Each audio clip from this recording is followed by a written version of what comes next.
আপনি কার মাজার দেখাশোনা করতেছেন? এটা আব্দুল হান তিস্তিয়ার মাজার। চিস্তিয়ার মাজার। আব্দুল হান তিস্তিয়ার মাজার। হ্যাঁ, এনার বাসা কই ছিল? এনার টাঙ্গাইল। টাঙ্গাইল জেলা। আজগুর মৌলান ছেলে। ও, এনার এই যে ওস্তাদ বেলগাড়ি সাকি দাদা। সাকিতা। এনার ওস্তাদ আর এনি খলিফে। ও, এই যে দেখতে পাচ্ছেন যে শেখ শাহ সুফি আব্দুল হামিদ চিস্তি সাভারিয়া রহমাতুল্লাহ আলাইহির মাজার। এনার বাড়ি যত সম্ভব টাঙ্গাইল ছিল, মানে ভাদাই। উনি আজগুর মৌলান ছেলে। কার ছেলে? কার ছেলে? আব্দুল উনি হচ্ছে আজগর মৌলানা ছেলে এনি। ও, এনার আচ্ছা আব্বার নাম আব্দুল হান আজগর মৌলানা ছেলে। আচ্ছা। বগুড়া মহস্থানগড়ের শিবগঞ্জ উপজেলার অনেক মাজার রয়েছে।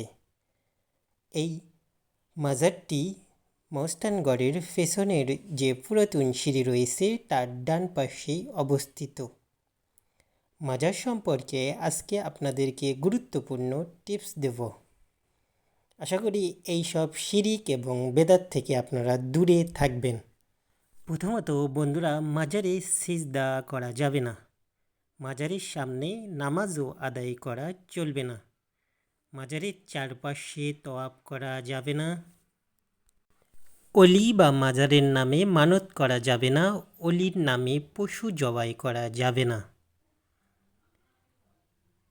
মাজারের আশেপাশে গান বাজনা এবং মাদক সেবন করা যাবে না। নারী এবং পুরুষ একত্রে বসে জিয়ারতও করা যাবে না।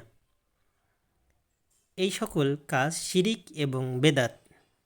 যেহেতু আমরা ইসলাম ধর্ম অবলম্বনী, তাই এই শিরিক এবং বেদাত থেকে বেঁচে থাকব। ধন্যবাদ সবাইকে।